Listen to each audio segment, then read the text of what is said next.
In the winter of 1943, beneath the frozen ground of Vienna's Central Cemetery, something impossible was happening.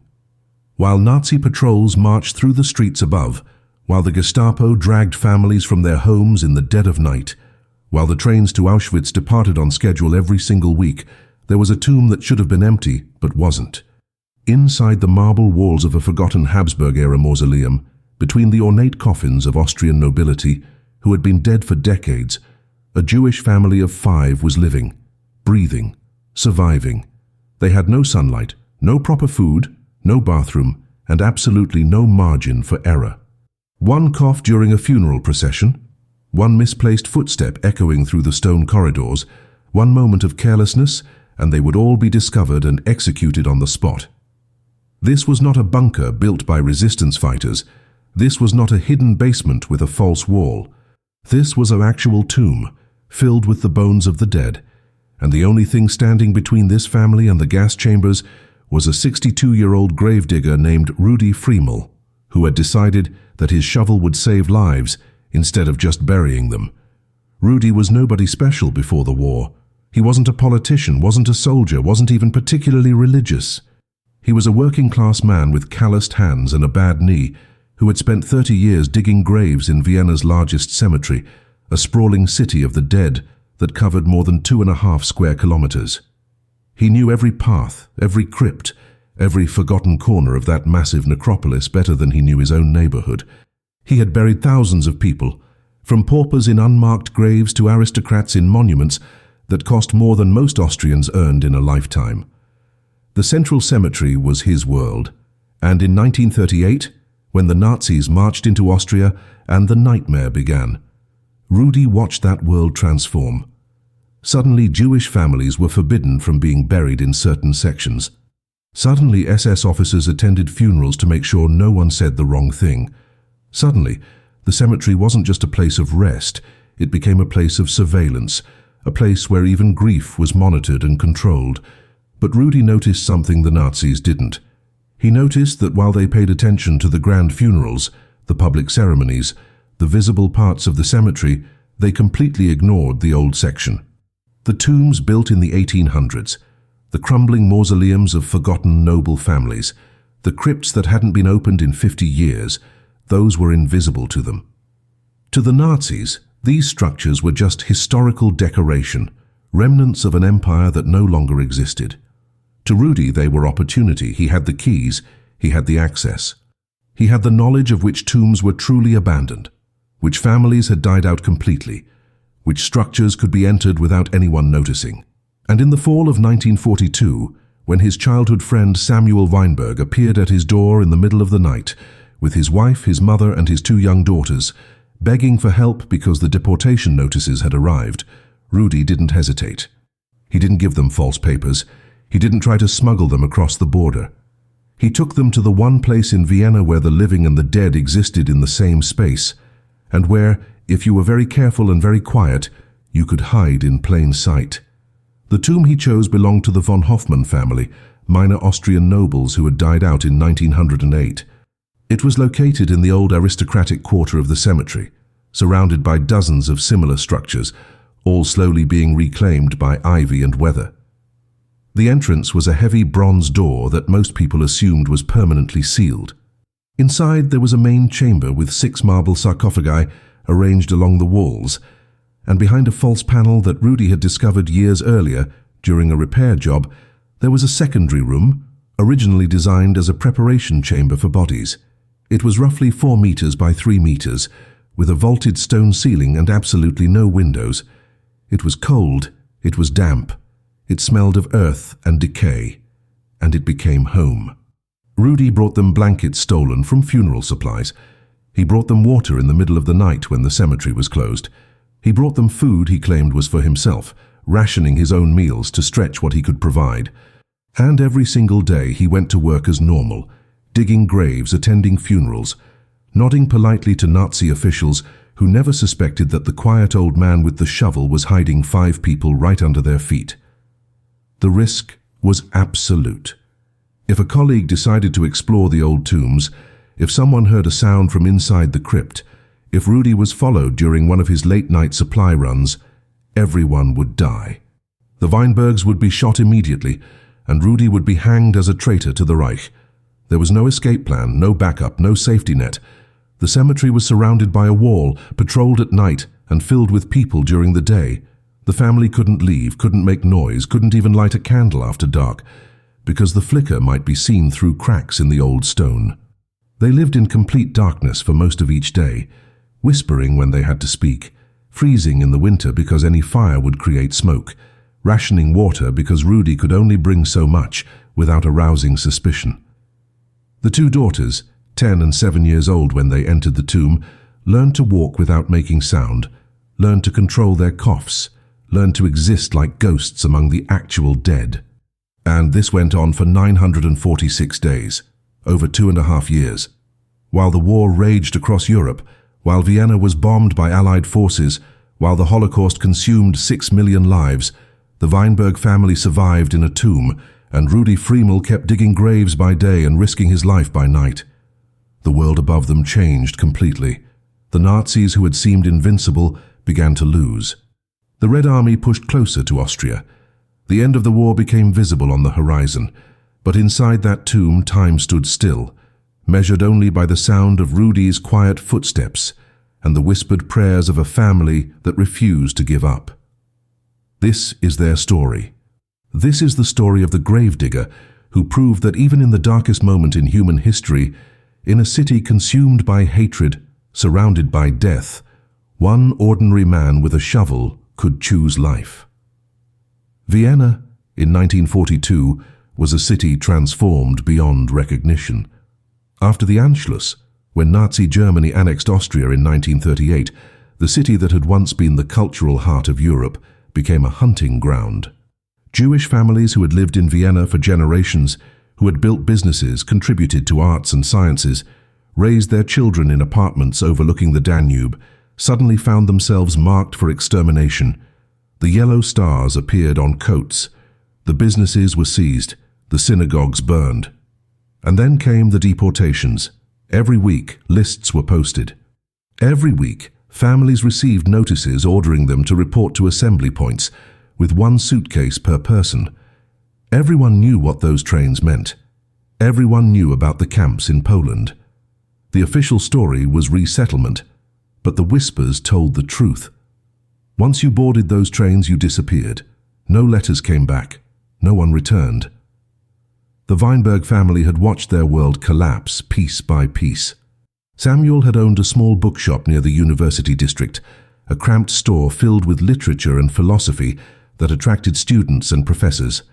When the laws changed, he was forced to sell it for a fraction of its value to a Nazi party member, who immediately renamed it and banned him from ever entering again. His wife Rachel had been a piano teacher, giving lessons to wealthy families in their elegant apartments. Those families stopped calling. His mother Esther, who had lived in Vienna for 73 years, watched neighbors she had known for decades cross the street to avoid her. The two daughters, Hannah and Miriam, were expelled from school. The apartment they rented was confiscated, and they were forced into a cramped room in the Jewish quarter, sharing space with two other families. They wore the stars. They followed the curfews. They reported to forced labor assignments. They did everything they were ordered to do, hoping that obedience would somehow protect them. It didn't.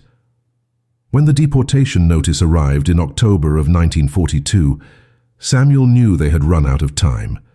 He had heard the stories of families who reported as ordered and were never seen again.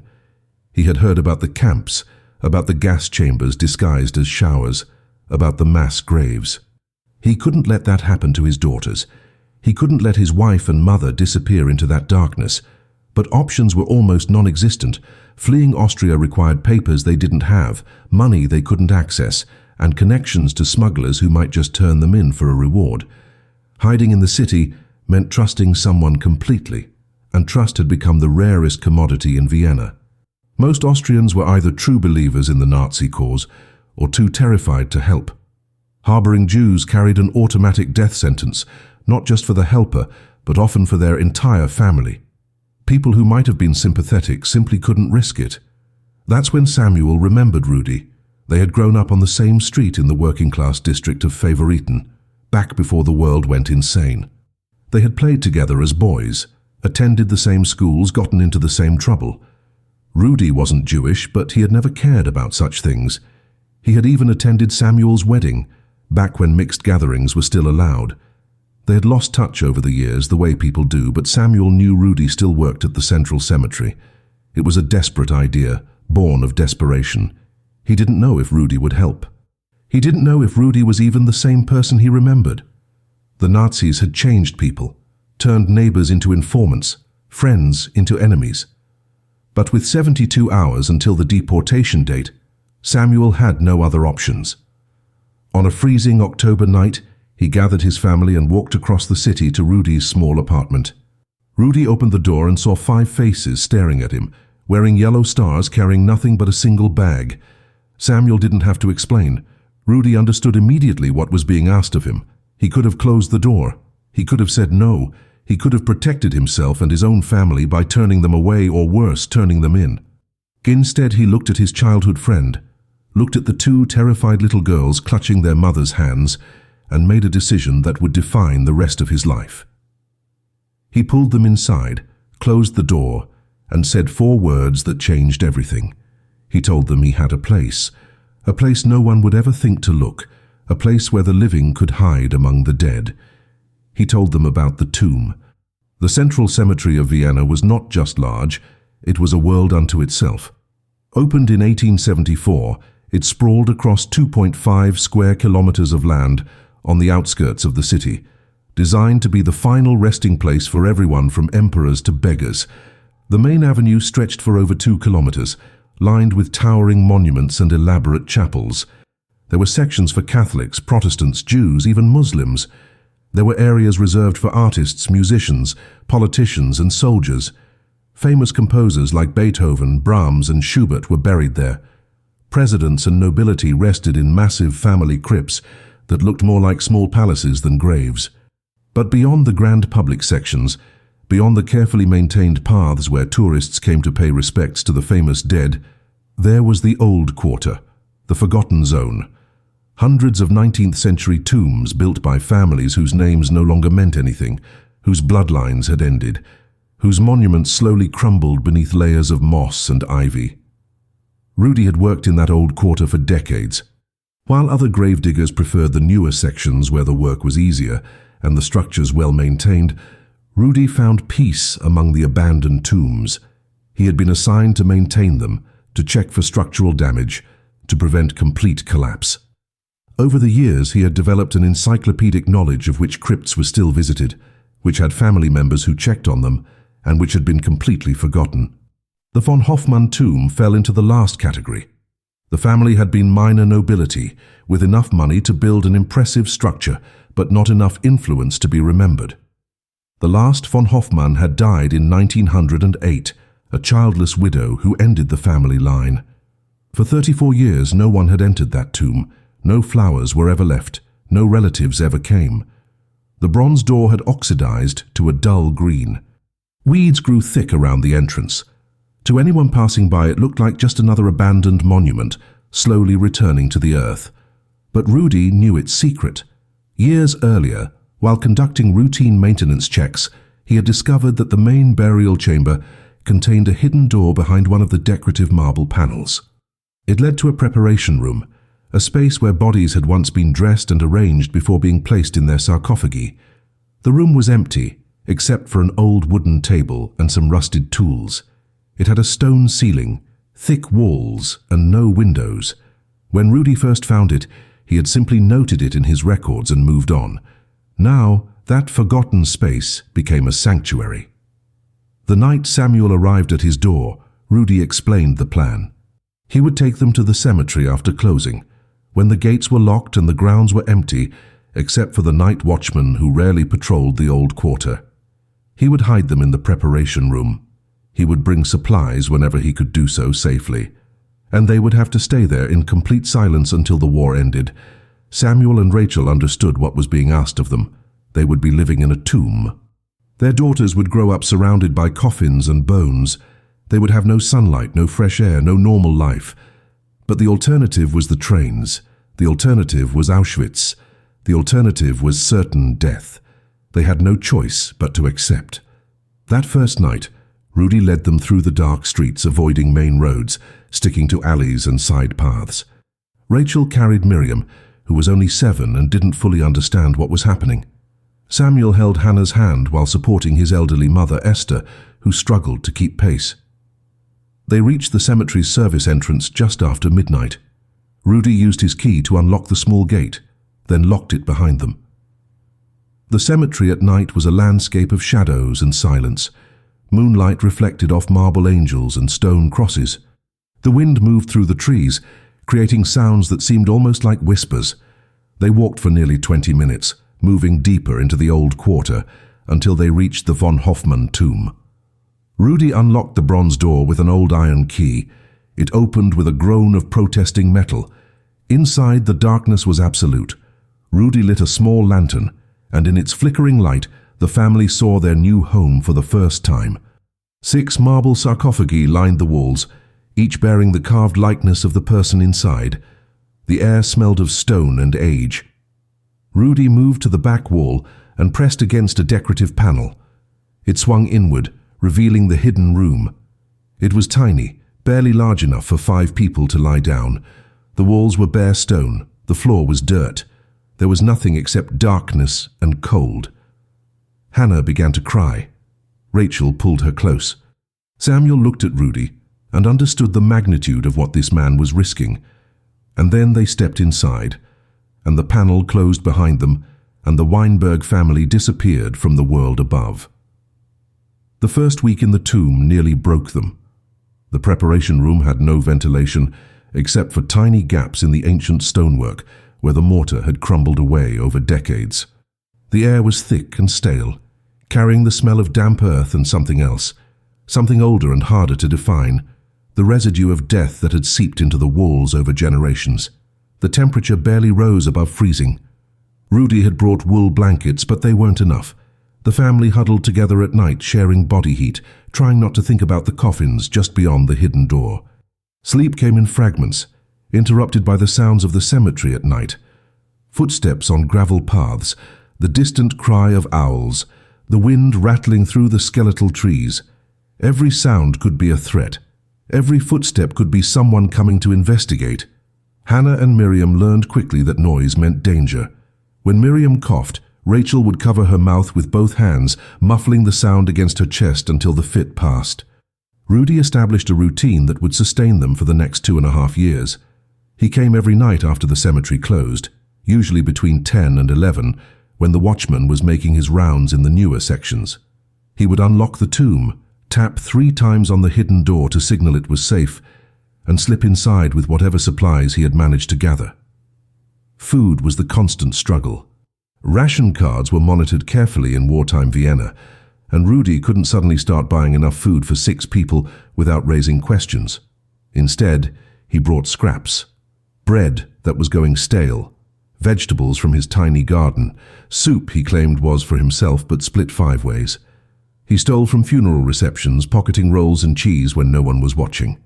He traded favors with other cemetery workers for extra supplies, always careful never to reveal why he needed them. The family rationed everything. A single loaf of bread would last 3 days. Water came in a single canteen that Rudi refilled from a cemetery pump, and they each allowed themselves only a few sips per day. Hygiene became a nightmare. There was no bathroom, no running water, no privacy. Rudi brought a bucket that served as a toilet, which he emptied into a remote section of the cemetery every night, burying the waste in shallow graves he dug specifically for that purpose. Washing was almost impossible. Once a week, if conditions allowed, Rudi would bring a small basin of water and a cloth, and they would take turns cleaning themselves as best they could in the darkness. Rachel's hands, which had once played piano for Vienna's elite, became raw and cracked. Samuel's beard grew long and unkempt. Esther, already frail when they entered the tomb, began to weaken rapidly. The cold aggravated her arthritis. The lack of proper food drained her strength. She spent most of her time lying on the blankets, speaking in whispers, trying to conserve energy. But the worst part wasn't the physical hardship. It was the psychological toll of living like ghosts. During the day when the cemetery was open to visitors, the family had to remain absolutely silent. They couldn't talk. They couldn't move around. They could barely breathe too loudly. Funerals were the most terrifying times. The sound of mourners would echo through the stone walls of the tomb. Sometimes services were held at crypts near the von Hoffmann monument. The family would freeze, not daring to shift position, listening to prayers and eulogies delivered just meters away, knowing that if anyone heard even the slightest sound from inside a supposedly empty tomb, they would all be discovered. Once, during a particularly large funeral procession, Miriam sneezed. The sound seemed impossibly loud in the enclosed space. Rachel clamped her hand over her daughter's face. Everyone stopped breathing. They waited for shouts, for the door to burst open, for Nazi soldiers to drag them out into the daylight. But nothing happened. The funeral continued. The mourners eventually left. And the family learned to be even more careful. Time lost meaning in the perpetual darkness. Without sunlight, without clocks, without any connection to the normal rhythm of day and night, the family existed in a timeless void. They marked days by Rudi's visits. They tracked weeks by counting those visits. Months blurred together into an endless stretch of cold, hunger and fear. Hannah, who had been 10 when they entered, stopped asking when they could leave. Miriam forgot what the sun looked like. Samuel tried to maintain some structure, whispering stories to his daughters, teaching them mathematics by drawing numbers in the dirt floor with his finger, reciting prayers from memory because they had no books, no Torah, nothing but the words he carried in his mind. Rachel hummed lullabies so quietly they were barely audible, more vibration than sound, soothing her daughters in a place where comfort seemed impossible. And through it all, Rudi came every night, risking everything, the only link between the family buried alive and the world that had forgotten them. Winter of 1943 brought the family to the edge of survival. Vienna was buried under record snowfall, and the temperature inside the tomb dropped so low that frost formed on the stone walls. The blankets Rudi had provided were designed for autumn nights, not the brutal cold of a Central European winter. The family slept pressed together in a single mass of bodies, adults surrounding the children, trying desperately to keep Hannah and Miriam warm. Esther's condition deteriorated rapidly. Her breathing became labored and raspy. She developed a cough that she tried to suppress by biting down on cloth, but the effort exhausted her. Rachel begged Rudi to bring medicine, anything that might help, but pharmacies required prescriptions and explanations. Rudi brought what he could find, old remedies from his own cabinet, but they did nothing. In early February, Esther slipped into unconsciousness. She died 3 days later, quietly, without drama, simply stopping breathing in the middle of the night. Samuel held his mother's body until morning, whispering prayers in the darkness, and when Rudi arrived that night, they faced an impossible situation. They couldn't take Esther's body out of the tomb. Moving a corpse through the cemetery would raise immediate questions. They couldn't leave her in the preparation room where the family lived, not in the cold, but not cold enough to prevent decay. Rudi made a decision that haunted him for the rest of his life. He moved Esther's body into the main burial chamber and placed her inside one of the von Hoffmann sarcophagi, laying her to rest among strangers, a Jewish woman hidden in death as she had been in life. He recited what prayers he remembered from attending Samuel's wedding years ago. Samuel pressed his forehead against the cold marble and said goodbye to his mother in whispers. And then they closed the sarcophagus and returned to the preparation room, and life in the tomb continued with one fewer heartbeat. The loss devastated the family, but it also hardened them. If Esther could survive months in this place, only to die hidden among aristocrats, then her sacrifice demanded that the rest of them survive. They couldn't give up. They couldn't let her death be meaningless. Spring brought different dangers. As the weather warmed and snow melted, more people visited the cemetery. Families came to tend graves they had neglected during winter. Nazi officials held elaborate military funerals for soldiers killed on the Eastern Front. The Hitler Youth conducted ceremonies among the monuments, their voices echoing through the old quarter. The increased activity meant increased risk. Rudi had to vary his schedule, sometimes unable to visit for 2 or 3 days when patrols were too frequent.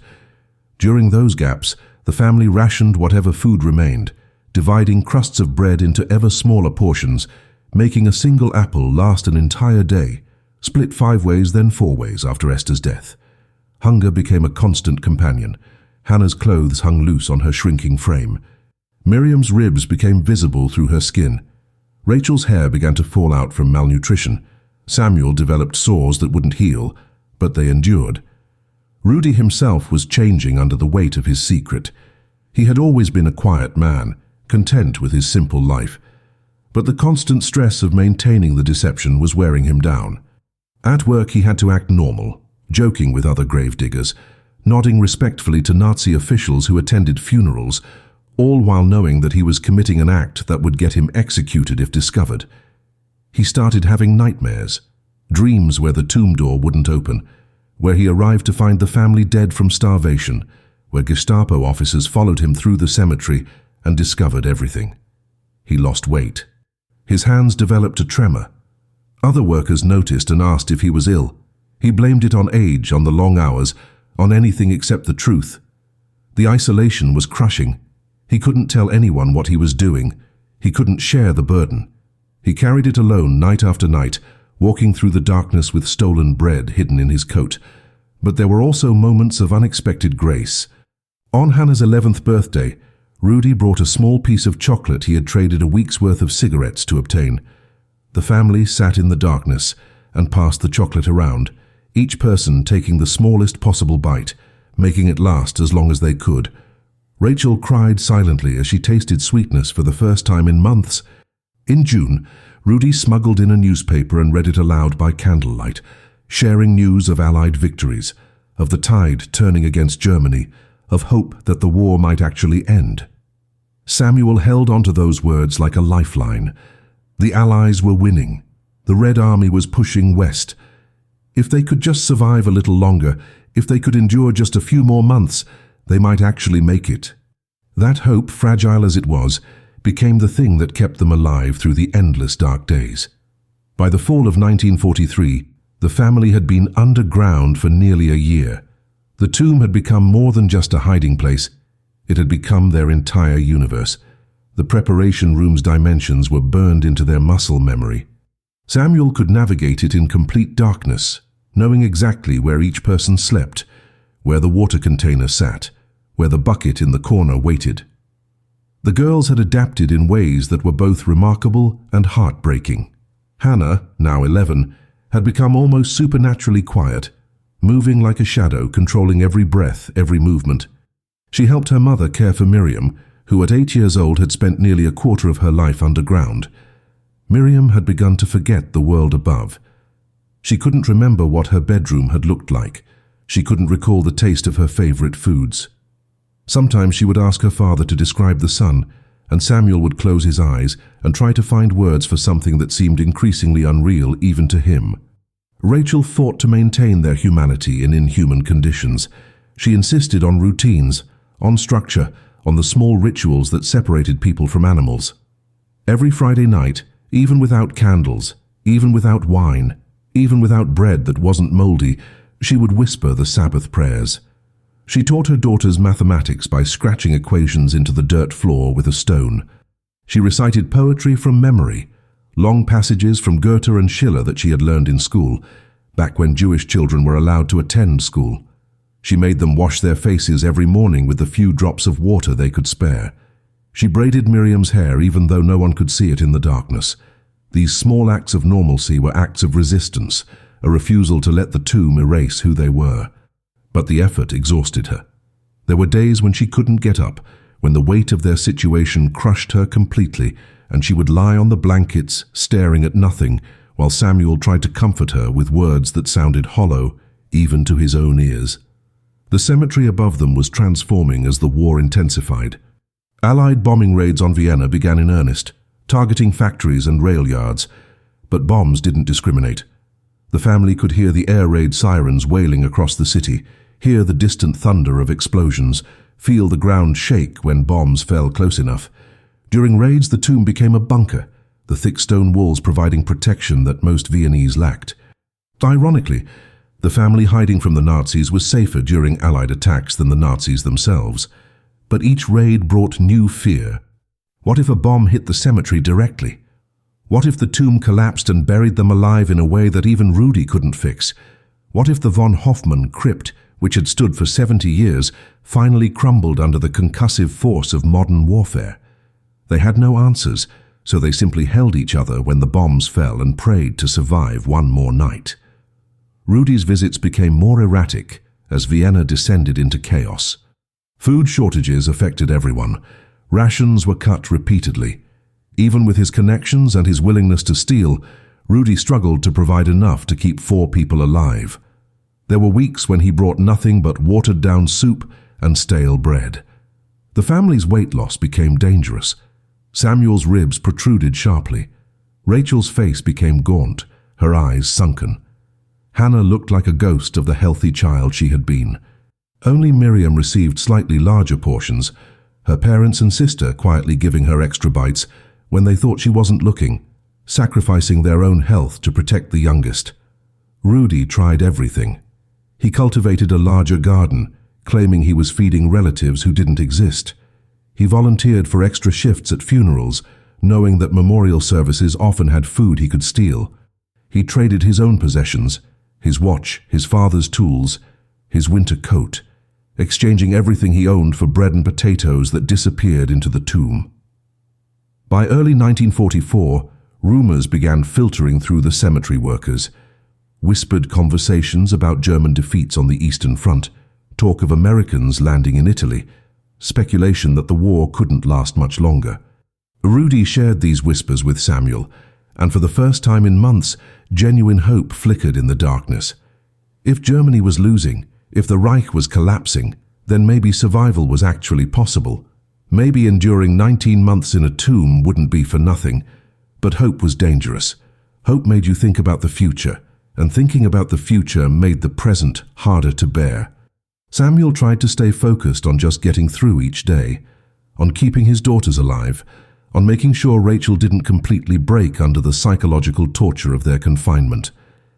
The end might be coming, but they still had to survive long enough to see it, and every single day in that tomb was a battle against despair, hunger, cold, and the creeping madness that came from living like the dead. March of 1945 brought the war directly to Vienna's doorstep. The Red Army had crossed into Austria and was advancing on the capital with overwhelming force. The sound of artillery fire echoed constantly across the city, a rolling thunder that never stopped. Inside the tomb, the family could hear everything: explosions that rattled the sarcophagi, the screech of planes overhead, machine gun fire in the distance. The ground shook so violently during bombardments that dust rained down from the stone ceiling. Vienna was becoming a battlefield, and the Central Cemetery sat directly in the path of the advancing Soviet forces. Nazi troops had begun using parts of the cemetery as defensive positions, digging trenches between monuments, positioning artillery behind the larger crypts. The old quarter, once forgotten and ignored, suddenly crawled with soldiers. Rudi watched in horror as his sanctuary became a war zone. For the first time in over 2 years, Rudi couldn't reach the tomb. Wehrmacht units had established a checkpoint at the entrance to the old quarter. Machine gun nests were positioned among the graves. Officers questioned anyone who approached, demanding to know their business. Rudi tried twice to get through, claiming he needed to check for structural damage after the bombings, but he was turned away both times. For 5 days, the Weinberg family received no food, no water, no contact with the outside world. They had no idea what was happening. They only knew that Rudi hadn't come and that the sounds of battle were getting closer. Samuel rationed the last scraps of bread with shaking hands. Rachel collected moisture that condensed on the stone walls, scraping it into their water container, drop by precious drop.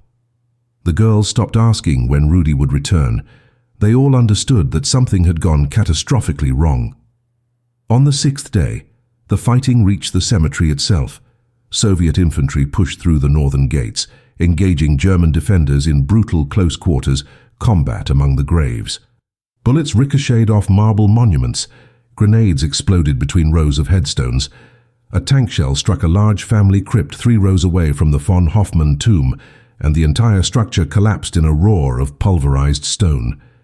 Inside the preparation room, the family huddled in absolute terror. The explosions were so close that the walls shook with each impact. Dust filled the air, making it hard to breathe. Miriam screamed, and for once Rachel didn't try to silence her because the sounds of battle outside were so loud that no one could possibly hear them. Samuel pulled his family into the corner farthest from the door and covered them with his body, waiting for the shell that would end everything. Hours passed in chaos. The battle raged above them, turning the peaceful cemetery into hell. Then, as suddenly as it began, the firing stopped. The silence that followed was almost worse than the noise. The family remained frozen, too afraid to move, listening for any sound that would tell them what had happened. Were the Nazis still in control? Had the Soviets won? Were soldiers about to start searching the crypts for hiding Germans? Every scenario ended with discovery. If Nazi soldiers found them, they would be shot as Jews. If Soviet soldiers found them, they might be shot as German collaborators, or simply because chaos reigned and no one cared about the rules anymore. After 2.5 years of hiding, after 946 days of survival, liberation might actually be the thing that killed them. They waited in the darkness, unable to do anything except pray and hope that Rudi was still alive, still free, still able to help. 3 more days passed without contact. The family had no food left. The water was gone. Dehydration began to take hold. Miriam's lips cracked and bled. Hannah couldn't stand without feeling dizzy. Rachel slipped in and out of consciousness. Samuel tried to keep everyone alert, but he was failing too, his own body shutting down from lack of water. On what would have been the 9th day without supplies, Samuel made a decision. If Rudi didn't come that night, he would have to risk going out himself. They couldn't survive much longer. Better to die trying to find water than to die of thirst in the darkness. He told Rachel his plan. She was too weak to argue. They held hands and waited for nightfall, preparing for what felt like a suicide mission. And then, just as Samuel was gathering his courage to push open the hidden door, they heard it. 3 taps. Rudi's signal. Rudi had come back. Rudi pushed open the hidden door and nearly collapsed. He looked like he had aged 10 years in the 9 days since his last visit. His clothes were torn and filthy. His face was covered in dust and dried blood from a cut above his eye. His hands shook as he set down the supplies he had brought, a canteen of water and half a loaf of bread, everything he had been able to scrounge. The family fell on the water like desperate animals, passing the canteen between them, forcing themselves to drink slowly, even though every instinct screamed to gulp it down. Rudi sat against the wall, breathing hard, and told them what had happened. The battle for Vienna had been savage. The Nazis had fought for every street, every building, every block. The cemetery had changed hands 3 times in 4 days. Bodies of soldiers, both German and Soviet, lay scattered among the graves. The von Hoffmann tomb had survived by pure luck. A Soviet tank had rolled within meters of it, using the structure as cover, but no one had tried to enter. The Red Army now controlled the cemetery and most of Vienna. The Nazis had either fled, surrendered, or been killed. The war in Vienna was over. Samuel heard those words and couldn't process them at first. Over. After 6 years of Nazi rule, after 2.5 years underground, after losing his mother, his health, nearly everything, it was over. But Rudi's expression stopped any celebration. The Gravedigger explained that liberation didn't mean safety, not yet. The city was in chaos. Soviet soldiers were looting, settling scores, looking for Nazis in hiding. Civilians were being stopped at checkpoints, questioned, sometimes arrested on suspicion alone. Walking out of a tomb after being hidden for years would raise immediate questions. Why were they hiding? Were they Nazi collaborators? Were they criminals? Did they have papers? The Soviets wouldn't care about the specifics. They would see people emerging from a crypt and assume the worst. Rudi needed time to figure out how to extract them safely, how to get them identity papers, how to integrate them back into a world that had moved on without them. So they waited, not in hiding from the Nazis anymore, but in hiding from the chaos of liberation. Days turned into weeks. Soviet authorities began establishing order, setting up a provisional government, registering residents. Rudi worked his connections, talking to officials, explaining that he knew of displaced persons who needed documentation. He claimed they were relatives from the countryside who had fled the fighting and lost everything. The bureaucracy moved slowly, but it moved. Meanwhile, the family remained in the tomb, so close to freedom they could taste it, but unable to claim it. The psychological torture was almost worse than the physical hardship had been. They had survived the impossible, and now they were trapped by paperwork and procedure. Rachel developed a nervous laugh that would emerge at random moments. Hannah stopped speaking entirely for days at a time. Miriam asked repeatedly when they could leave, and no one had an answer. Finally, in late April of 1945, Rudi returned with documents, forged identity papers that listed them as Austrian citizens from a village that had been completely destroyed in the fighting. No one could verify the story because no records had survived. It was thin, but it was enough. That night, for the first time in 973 days, Samuel Weinberg pushed open the bronze door of the von Hoffmann tomb and stepped out into the open air. The moon was bright overhead. The stars were visible. A breeze moved through the cemetery, carrying the scent of spring flowers and fresh earth. Rachel emerged behind him, supporting Miriam, who couldn't walk steadily after so long in darkness. Hannah came last, moving slowly, her eyes adjusting painfully to moonlight that seemed as bright as the sun after years of absolute darkness. They stood among the graves, breathing free air, and Samuel realized he was crying. Rudi led them through the cemetery, avoiding Soviet patrols, moving between monuments and through shadows he knew by heart. They reached the southern wall, where a section had been damaged by shelling, creating a gap just wide enough to slip through. On the other side was a residential street, partially destroyed by bombing but still standing. Rudi had arranged for them to stay in an apartment owned by a widow who asked no questions as long as the rent was paid. They would start rebuilding their lives there, slowly, carefully, always aware that they were living under false names, that the truth of where they had been could never be fully told. At the apartment door, Samuel tried to find words to thank Rudi, to express gratitude for a sacrifice so enormous that language failed to capture it. Rudi just shook his head. He told Samuel to take care of his family, to live well, to make the survival worth something. Then he turned and walked back toward the cemetery, back to his work among the dead, carrying a secret he would keep for the rest of his life. The first weeks of freedom were almost as difficult as the tomb had been. The family's bodies had adapted to confinement, and the sudden return to normal life shocked their systems. Sunlight hurt their eyes so badly that they could only go outside at dusk for the first few days. Their legs, weakened by years of immobility, struggled to carry them more than a few blocks. Simple tasks like climbing stairs left them exhausted and gasping. Food was still scarce in post-war Vienna, but the portions they could now access were larger than anything they had eaten in the tomb, and their shrunken stomachs couldn't handle it. They spent days sick, their bodies rejecting nourishment after so long on starvation rations. But slowly, painfully, they began to recover. Color returned to their skin, strength returned to their muscles. Rachel's hair stopped falling out. The sores on Samuel's body finally healed. Reintegrating into society required constant deception. They were the Hoffmann family now, refugees from a destroyed village with no past worth discussing. Samuel found work as a laborer, clearing rubble from bombed buildings, backbreaking work for a man in his 40s who had spent years barely moving. Rachel gave piano lessons again, but to a different class of students now, children of Soviet officers and Austrian communists who had emerged from their own hiding places. Hannah and Miriam were enrolled in school under their false names, sitting in classrooms with other children who had lived through the war in normal ways, with stories they could tell openly.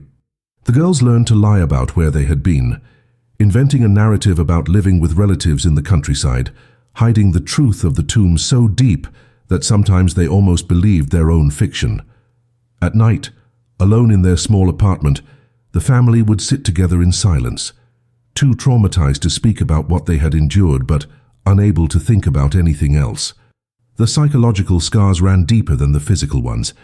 Miriam developed a terror of enclosed spaces that would last her entire life. She couldn't sleep in a room with the door closed. She panicked in crowded spaces. Loud noises sent her into uncontrollable shaking. Hannah became obsessively clean, washing her hands until they bled, unable to tolerate dirt or disorder, trying to scrub away the memory of years lived in filth. Rachel's nightmares were so severe that Samuel had to wake her multiple times each night as she screamed in her sleep, reliving moments from the tomb.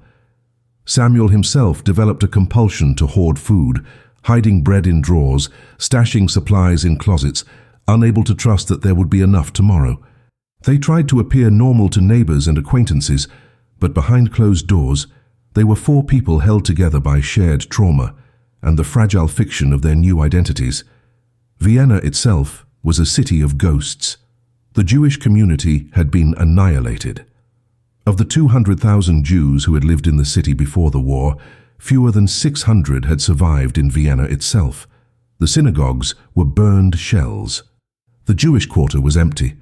Most of Samuel's friends and relatives were simply gone, transported to camps and murdered. He would sometimes walk past his old bookshop and see strangers inside, the new owners who had bought it for nothing and now acted as if it had always been theirs. He couldn't reclaim it. He couldn't reveal who he really was. The Hoffman identity protected them, but it also erased them.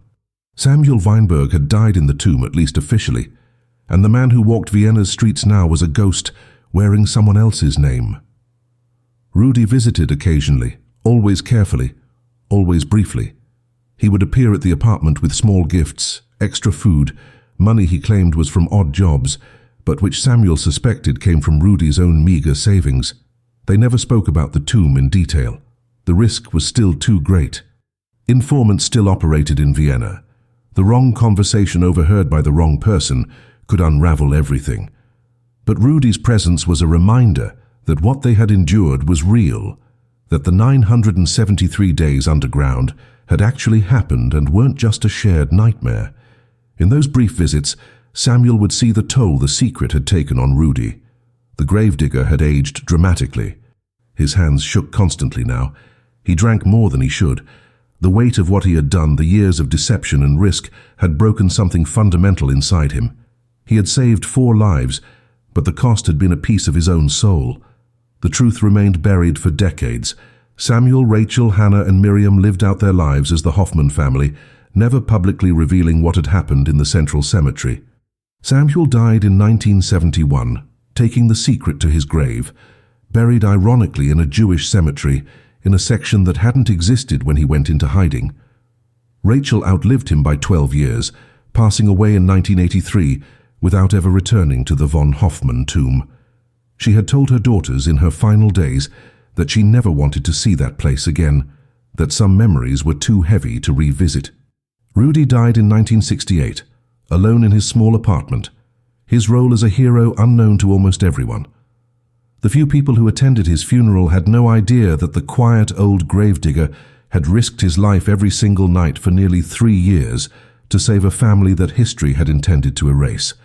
It wasn't until 1997 that the story began to emerge. Hannah, now in her 60s and living in New York, finally broke her silence. She had spent 50 years carrying the weight of what happened, and as she watched Holocaust denial gain traction in some circles, as she saw neo-Nazi movements resurface across Europe, she realized that silence was no longer possible. She wrote a memoir detailing every moment of those 973 days. She described the cold, the hunger, the fear, the sound of her grandmother dying in the darkness. She described Rudi's courage, his quiet heroism, the way he risked everything for people he had no obligation to save. The book was published in German first, then translated into English, and suddenly the world knew about the gravedigger and the tomb. Historians verified the story through cemetery records, through testimonies from other survivors who remembered the Weinberg family's disappearance, through documentation of Rudi's work schedule that showed his nightly presence at the cemetery. Miriam, living in Israel, added her own testimony. She had been only 7 when she entered the tomb and 10 when she emerged, and her memories were fragmented and dreamlike, but they corroborated every detail of her sister's account. She spoke about the psychological cost, about the years of therapy, about the way the experience had shaped every aspect of her life. She had never been able to have children, she explained, because the thought of bringing a child into a world where such horrors were possible felt unbearable.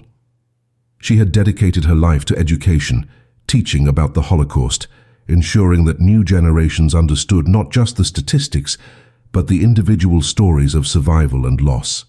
The tomb had stolen her childhood, but it had also given her a purpose that sustained her for 70 years. The von Hoffmann tomb still stands in Vienna's Central Cemetery. After the story became public, the city installed a small plaque near the entrance, acknowledging what happened there. It reads in German and English that this monument to forgotten Austrian nobility became a sanctuary for the Weinberg family from 1942 to 1945, and that Rudi Friemel, a gravedigger, saved 4 lives within these walls. Tourists occasionally visit, standing in front of the bronze door, trying to imagine what it was like to live inside, to hide among the dead, to avoid becoming dead yourself. The preparation room where the family lived is sealed now, preserved as it was, empty except for the memories soaked into the stone. In 2007, Israel's Yad Vashem Holocaust Museum posthumously recognized Rudi Friemel as righteous among the nations, the highest honor given to non-Jews who risked their lives to save Jews during the Holocaust. But here's what makes this story even more remarkable. Rudi Friemel wasn't unique. Across occupied Europe, in cities and towns now mostly forgotten, ordinary people made the same impossible choice. They hid families in attics, in basements, in barns, in places no one would think to look. Most of their stories were never told. Most of them died without recognition, their heroism known only to the people they saved, if those people survived at all. The gravedigger who hid a family in a tomb wasn't exceptional because he was the only one. He was exceptional because his story survived to be told. For every Weinberg family that made it out alive, there were thousands who didn't. For every Rudi Friemel who succeeded, there were hundreds who were caught and executed. The Holocaust was an industrial-scale genocide that consumed 6 million lives, and the miracles of survival, the stories of people who made it through by hiding in impossible places, are only remarkable because they're so rare. The von Hoffmann tomb stands as a monument not just to one family's survival, but to the fragility of that survival, to how close they came to being just another set of names on a list of the disappeared. And it stands as a reminder that even in the darkest moment in human history, when an entire civilization dedicated itself to murder, some people still chose to save lives. Rudi Friemel was just a gravedigger, but for 973 days, he was the difference between life and death, and that, more than any monument or medal, is why his story matters.